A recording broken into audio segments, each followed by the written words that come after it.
বৃষ্টি ভেজা দিনে ভাইয়ের সাথে কাটানো এক মজার দিনের গল্প নিয়ে চলে এসেছি। আমার এই গল্পে এমন কিছু মুহূর্তের কথা বলবো যা আপনার মন ছুঁয়ে যাবে। গল্পটি যদি আপনার ভালো লাগে তাহলে একটি লাইক দিয়ে আমার চ্যানেলটি সাবস্ক্রাইব করে আমার সাথে থাকুন। বন্ধুরা, আমার নাম রূপা। আমার বয়স এখন ৩১ বছর। প্রায় ৮ বছর হল আমার বিয়ে হয়েছে। কিন্তু আমার স্বামী তার কাজের জন্য বেশিরভাগ সময় শহরের বাইরে থাকেন, তাই বাড়িতে আসার সুযোগ খুব কম পান। আমার আত্মীয়স্বজন সবসময় বলেন যে আমি খুব হাসিখুশি আর প্রাণবন্ত একজন মানুষ, কারণ আমার হরিণের মতো চোখ আর সুন্দর হাসি দেখে যে কোনো মানুষের মন ভালো হয়ে যায়। তবে আমার স্বামীর কাছ থেকে আমি যতটুকু ভালোবাসা আশা করি ততটুকু পাই না। কাল আমার চাচাতো বোনের বিয়ে, তাই আমি একদিন আগেই সেখানে যাচ্ছি। রেডি হয়েছি, কিন্তু আমার স্বামী অফিসের কাজে ব্যস্ত থাকায় তিনি আমার সাথে যেতে পারলেন না, তাই আমি একাই যাচ্ছি। আমাকে বাসস্ট্যান্ডে নিতে আসছে আমার ছোট ভাই, যার নাম দীপ। সেদিন মুষলধারে বৃষ্টি হচ্ছিল আর বজ্রপাত হচ্ছিল। আমি বজ্রপাতের শব্দে খুব ভয় পেতাম। আমি বাসস্ট্যান্ডে পৌঁছালাম, দেখি যে আমি ছাতা আনতে ভুলে গেছি। সেই সময় খুব জোরে বৃষ্টি হচ্ছিল। আমার ভারী ব্যাগটা নিয়ে বাস থেকে নামতেই কিছুক্ষণের মধ্যে আমি পুরো ভিজে চুপচুপে হয়ে গেলাম। চারপাশে তাকিয়ে দেখলাম কোনো দোকানপাট খোলা নেই, আর তেমন লোকও নেই। আমার ছোট ভাই দীপ এখনও আসেনি আমাকে নিতে। আমি একটি ছোট বন্ধ দোকানের সামনে গিয়ে দাঁড়ালাম আর অপেক্ষা করতে লাগলাম। কিছুক্ষণ পর খুব জোরে বজ্রপাত শুরু হলো, আর আমি ভয় পেতে লাগলাম। তারপর দেখলাম যে বৃষ্টিতে ভিজতে ভিজতে আমার ছোট ভাই দীপ আসছে। সেও বাড়ি থেকে বেরোনোর সময় ছাতা নিতে ভুলে গেছে। দীপ এসে আমার পাশে দাঁড়ালো আর বলল, আপু, অনেক ভিজে গেছো দেখছি। বৃষ্টিতে ভিজে আমার জামাকাপড় সহ ব্যাডের সব জামাকাপড় ভিজে যাচ্ছিল।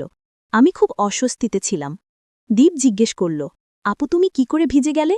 আমি বললাম, আর বলিস না, আমি ছাতা আনতে ভুলে গেছি, আর এখন দেখছি তুইও তো ছাতা নিসনি। দীপ বলল, হ্যাঁ, আমিও তাড়াতাড়ি বেরোতে গিয়ে ছাতা আনতে ভুলে গেছি। এরকম কথা বলতে বলতে আরও জোরে বৃষ্টি হতে লাগল, আর সাথে খুব জোরে বজ্রপাত শুরু হলো। ভয়ে আমি দোকানের পিছনে পিছিয়ে গেলাম। দীপ দেখল যে আমি আস্তে আস্তে ওর কাছ থেকে পিছিয়ে যাচ্ছি। বজ্রপাতের শব্দ আরও জোরে হতে লাগল। ভয়ে আমি হঠাৎ বসে পড়লাম। দীপ বলল, আপু, ভয় পেয়েছ বুঝি?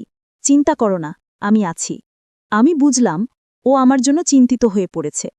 একটু পরে এমন জোরে বজ্রপাত হল, আমি চিৎকার দিয়ে দোকানের খুঁটি শক্ত করে ধরলাম। কিছুক্ষণ পর বুঝতে পারলাম চিৎকার দেওয়ার জন্য ওই মুহূর্তেই দীপ চমকে গেছে। তারপর আমার ভাই বুঝতে পারল যে আমি খুব ভয় পাচ্ছি। তখন দীপ আরেকটু সাহস নিয়ে আমাকে শান্ত করার জন্য বলল, চলো একটা ভালো জায়গায় দাঁড়াই। বৃষ্টি থামার নামই নিচ্ছিল না। আমি ভয়ে ভাইয়ের হাত ধরে দাঁড়িয়েছিলাম। কিছুক্ষণ পরে আমাদের সামনে দিয়ে দুজন লোক পার হল। দীপ লোকগুলোকে দেখে আমার হাত ছেড়ে দিয়ে একটু দূরে দাঁড়াল। লোকগুলো চলে গেলে দীপ আবার আমার হাত ধরল, যেন আমি ভয় না পাই। এরকম হতে হতে প্রায় অনেকক্ষণ সময় কেটে গেল। আমার ভয় পাওয়া দেখে দীপ হাসতে লাগল। আমিও হাসতে লাগলাম। আমি তখনও দীপের পাশেই দাঁড়িয়েছিলাম। হঠাৎ করে দীপের চোখ পড়ল পাশে থাকা ডাবের দিকে। বৃষ্টিতে ভিজে যাওয়ার কারণে দোকানের টিনের ছাউনির নিচে ডাবগুলো খুব সুন্দর দেখা যাচ্ছিল। এই বৃষ্টির মধ্যেই দীপ হঠাৎ একটা ডাব খাওয়ার জন্য হাতে নিল। তারপর তা এক নজর ভালোভাবে দেখে সুন্দর করে খেতে লাগল।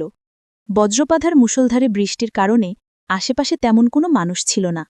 দীপের ডাব খাওয়া দেখে আমার কেমন যেন ভালোই লাগতে শুরু করল। ডাব খাওয়ার পর দীপ আমার পাশেই দাঁড়িয়ে রইল। আমি ওর পাশে দাঁড়িয়ে বললাম, বৃষ্টি যদি না থামে তবে কিভাবে যাব ভাবছি। কিছুক্ষণ পর বৃষ্টিতে ভিজে আমার আর ওর অবস্থা খারাপ হয়ে গেল। তারপর আমি বৃষ্টির জলে হাত ধুয়ে নিয়ে ওকে বললাম, আজকের এই স্মৃতিটা অনেকদিন মনে থাকবে ভাই। ও বলল, হ্যাঁ আপু, অনেকদিন পর এত সুন্দর সময় কাটালাম। তবে দীপ বলল, এই বৃষ্টি ভেজা মুহূর্তে ডাবটা দেখতে যেমন সুন্দর ছিল, খেতেও ভালো লাগল। এরপর কিছুক্ষণ পর বৃষ্টিটাও কমে গেল। বিকেলবেলা বৃষ্টিটা যখন থেমে গেল, তখন আমরা দুজন বিয়েবাড়িতে চলে আসলাম। বাড়িতে আসার পর আমি আমার ভেজা কাপড় বদলে নিলাম আর ভালো একটা লাল রঙের শাড়ি পরে নিলাম। তারপর বাড়িতে সবার সাথে কথাবার্তা বলছিলাম।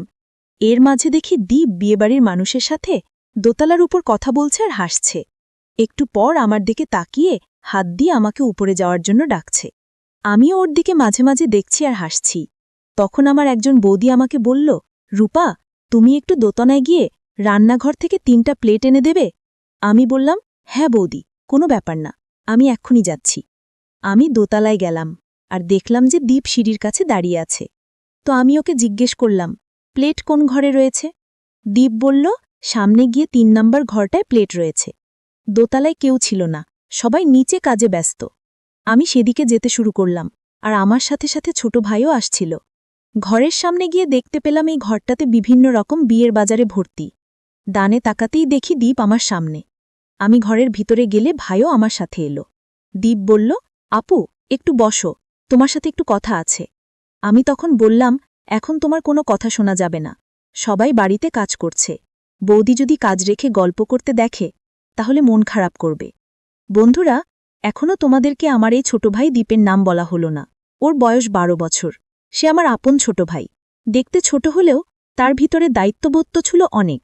তবে সে খুব দায়িত্বশীল, তা বাইরে থেকে বোঝা যায়। আমি খুব খুশি যে এমন একটা ছোট ভাইকে পেয়েছিলাম। যাই হোক, আমার কথা শুনে ভাই আমাকে বলল, আপু, এখন বাড়িতে অনেক মানুষ থাকলেও সবাই কাজে ব্যস্ত। আমি বললাম, আমি যদি এখান থেকে প্লেটগুলো না নিয়ে নিচে যাই তাহলে বৌদি উপরে চলে আসবে। দীপ বলল, আসলে আমাদেরকে কেউ কিছু বলবে না। বলার সাথে সাথেই আরাম করে সে হেসে পাশের চেয়ারে বসল আর মজার একটা গল্প বলা শুরু করল। আমি হেসে হেসে তার গল্প শুনতে লাগলাম। দীর্ঘদিন পর মনে হল, কতদিন এমন প্রাণখোলা হাসি হাসিনি। তারপর গল্প করতে করতে সে আমার কাছ থেকে একটা কমলা খেতে চাইল। আমিও তাকে একটা কমলা বের করে খেতে দিলাম। একটা কমলা খেয়ে সে আরেকটা খেতে চাইল। তাকে আরেকটা কমলাও খেতে দিলাম। সে কমলাগুলো মজা করে খেল। এরপর আরও কিছুক্ষণ গল্প করার পর আমি তাকে বললাম, অনেকদিন পরে তোমার মজা করে কমলা খাওয়া দেখে আমি এত মজা পেলাম। খুব ভালো লাগল। দীপ আমাকে বলল, আপু, কমলা খেতে আমার অসম্ভব ভালো লেগেছে। শুনে আমার খুব ভালো লাগল। আমি দীপকে বললাম, ভাই দীপ, এখন তুমি এখানে থাকো, নিচে অনেক কাজ আছে। তারপর রান্নাঘর থেকে প্লেটগুলো নিয়ে বৌদির কাছে যেতেই বৌদি আমাকে বলল, এত সময় লাগে নাকি প্লেট আনতে? আমি বললাম, না, মানে আমি সম্মুখের ২ ঘরে খুঁজে পাচ্ছিলাম না, তাই দেরি হলো। বৌদি বলল, ঠিক আছে, কোনো ব্যাপার না, এখন আমার সাথে একটু কাজ করো। তারপর আমি কাজ করতে শুরু করলাম। এরকম কাজ করতে করতে রাত হয়ে গেল। সবাই মিলে তখন খেতে বসেছে। আমি আর বৌদি খাওয়া দাওয়া করা শেষে বৌদি আমাকে শোবার ঘরটা দেখিয়ে দিল, যেটা ছিল দোতলার সম্মুখের ঘরের পরের ঘর। ঘরটা বেশ ছোট ছিল। ঘরে একটি সিঙ্গেল বেড, আলমারি আর একটি ড্রেসিং টেবিল আছে। শোবার সময় আমি কাপড় বদল করলাম না, কারণ বাকি কাপড়গুলো বৃষ্টিতে তখনও ভিজে ছিল। তারপর দেখি দীপ আমার ঘরে এসে চারদিক আর ঘরের বাইরেটা দেখে নিল। আমার মনে হলো সে কি যেন খুঁজছিল। যখন কিছু দেখতে পেল না তখন ভাই পাশের চেয়ারে বসল। আপু, আমার কিছু খেতে ইচ্ছা করছে, যদি কিছু খেতে দিতে। আমি বুঝতে পারলাম দীপের তখন কমলা খেতে ভালো লেগেছে, তাই সে এখন আবার কমলা খেতে চায়। তারপর তাকে ২টি কমলা বের করে দিলাম। সে মজা করে খেল। ভাইয়ের কমলা খাওয়ার ভাব দেখে আমার খুবই ভালো লাগছিল।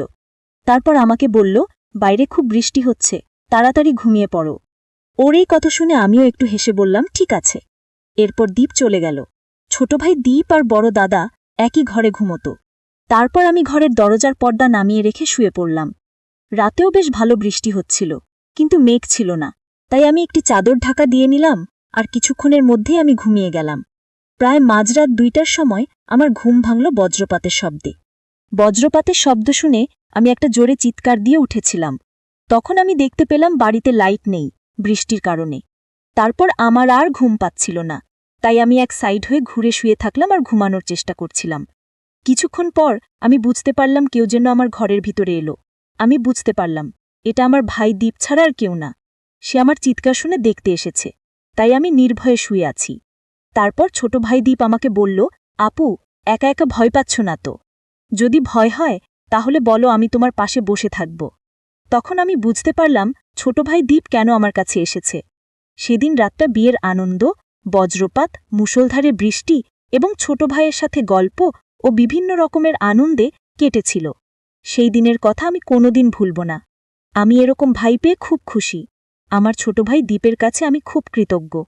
তো বন্ধুরা, ভিডিওটি আজকের মতো এখানেই শেষ করলাম। পরবর্তীতে আরও সুন্দর সুন্দর গল্প পেতে একটি লাইক দিয়ে চ্যানেলটি সাবস্ক্রাইব করে সাথেই থাকবেন। দেখা হবে পরের কোনো নতুন ভিডিওতে। সেই পর্যন্ত সবাই সুস্থ থাকুন। ধন্যবাদ।